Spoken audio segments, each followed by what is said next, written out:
তীব্র গরমে অতিষ্ঠ জনজীবন, বেশি বিপাকে পড়েছে নিম্ন আয়ের খেটে খাওয়া মানুষেরা। আবহাওয়া অধিদপ্তর জানিয়েছে এপ্রিল জুড়ে এই তাপপ্রবাহ থাকবে। 20 এপ্রিলের পর থেকে রাজশাহী ও পাবনা সহ 4 জেলায় এই তাপপ্রবাহ তীব্র আকার ধারণ করবে। গরমের কারণে হাসপাতালগুলোতে রোগীর সংখ্যা বাড়ছে। নাজিব বেগের রিপোর্ট।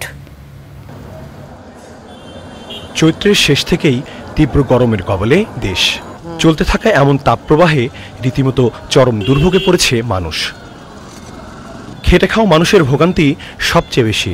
অসহ্য তাপের মধ্যেও বাইরে কাজ করতে হচ্ছে তাদের।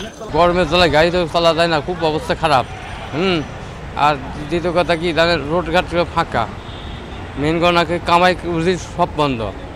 অনেক কঠিন আছে, এই গরমের মধ্যে চালাই তো অনেক রোদের তাপমাত্রা বেশি, এর লেগে চালানোর মধ্যে কষ্ট হয়।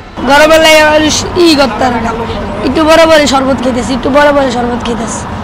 25 টাকা শরবত দিয়ে আলাইছি। অতিরিক্ত গরম সাথে আর্দ্রতা ভয়াবহ পরিস্থিতি সৃষ্টি করে। এতে শুধু অস্বস্তি নয়, স্বাস্থ্য ঝুঁকিও তৈরি হয়।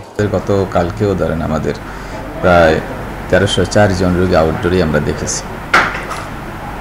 এই সংখ্যাটা কিন্তু কিছুদিন আগেও কম ছিল, 1000 থেকে 1100 এর মধ্যেই থাকতো, কিন্তু হঠাৎ করে এই গরমের কারণে রোগীর চাপটা একটু বেশি বেড়ে গেছে। খোলা বাজারের এই খাবারগুলোতেই বেশি ক্ষতি করে।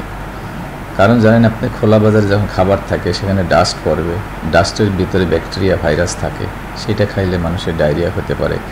আর যেই পানিটা বাইরে বিক্রি করে সেই পানিটাও কতটুকু সেফ আমরা জানি না। আবহাওয়া অধিদপ্তর বলছে 20 এপ্রিলের পর রাজশাহী, পাবনা, যশোর ও চুয়াডাঙ্গায় এই তাপপ্রবাহ আরও তীব্র হবে। 20 তারিখের পর্যায়ে তাপমাত্রা আবার ওভারঅল কান্ট্রিতে বাড়া শুরু হবে এবং দেখা যাচ্ছে যে আপনার পুরা এপ্রিল মাসেই তাপমাত্রা তুলনামূলকভাবে বেশি থাকবে এবং এই যে চলমান হিটওয়েভ এটা দীর্ঘায়িত হতে পারে। আগামী 10 দিনে কালবৈশাখী ঝড়ের সম্ভাবনা নেই বলে জানিয়েছে আবহাওয়া office.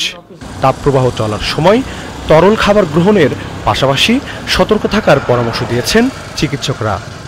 Najib beg, channel I, Dhaka.